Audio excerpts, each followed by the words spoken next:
고3 3월, 6월, 9월 다 1등급 나왔습니다. 그런데 수능날 생전 처음 보는 성적표 받았어요. 시험 끝나자마자 울고 불고 무릎 꿇고 부모님께 사정했습니다. 빌었어요. 제한 한 번만 시켜주세요. 제발. 여러분 주변에서 한 번쯤은 꼭 보지 않으셨나요? 자, 고1 때, 고2, 쟤는 진짜 다르다. 쟤는 스카이 가겠다. 심지어 고3 때도 모의고사 1등급, 2등급 쉽게 나오던 학생들. 수능날 가서 무너지는 경우 진짜 많습니다. 정말 많아요. 넘쳐납니다. 민수라는 학생이 있습니다. 고3 3월 영어 1등급. 네, 영어 잘하는 학생이에요. 자, 그런데 6월에 2등급, 9월에 3등급까지 떨어졌어요. 자, 수능날은요 4등급 나왔습니다. 수능날 가서 말아먹었다는 이야기 진짜 여러분 주변에서 정말 흔합니다. 그럼 선생님이 질문 하나 드릴게요. 어떻게 공부해야 이런 인생 시험에서 완전히 말아먹는 상황 피할 수 있을까요?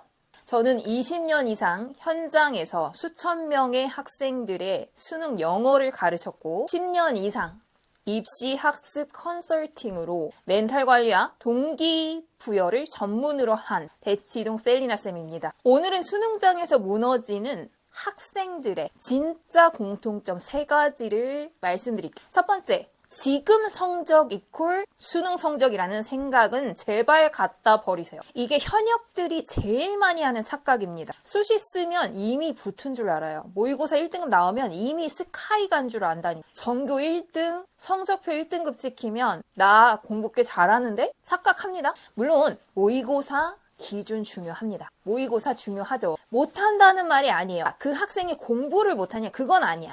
실력 가늠하는 기준은 맞아요. 하지만 모의고사 최고점이 수능 성적은 아니라는 이야기입니다. 이거를 머리로는 아는데 마음으로 모르는 학생들이 너무 많아.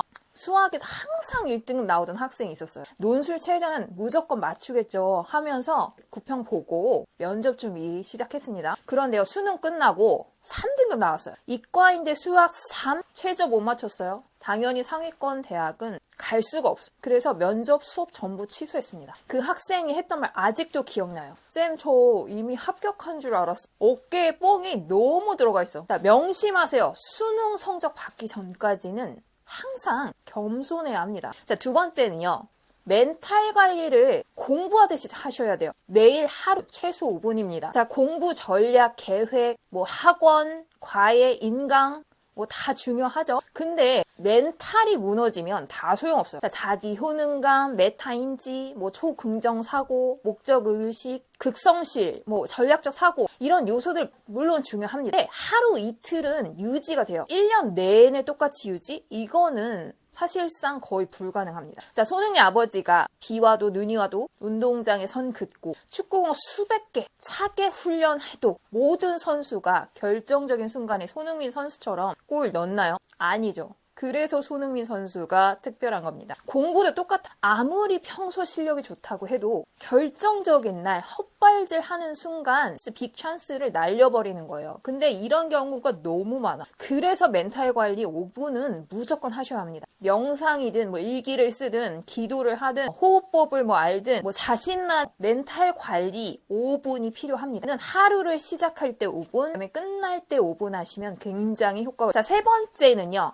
당연히 현실적인 루틴 관리가 없으면 무너지겠죠. 아, 그래, 나는 겸손하고 멘탈 관리도 잘했어. 근데 공부 안 해. 자, 이러면 당연히 성적 안 나오지. 자, 그래서 모의고사 1등급, 2등급, 그 안을 다 뜯어보면 학생마다 약점이 전부 다 달라요. 이런 시점에서 중요한 건 딱 한 가지입니다. 자, 좋아하는 과목 열심히 하고 잘하는 것만 반복한다고 성적 오릅니까? 아니죠. 성적 오르는 방향으로 공부하셔야 돼요. 자, 그래서 과목별 강점, 약점을 진단하시고요. 우선순위를 결정해서 남은 시간을 어떤 식으로 할애할 건지 퍼센테이지가 필요합니다. 자, 월별, 주별, 하루 단위의 어떤 실행 플랜, 구체적인 플랜이 필요하겠죠.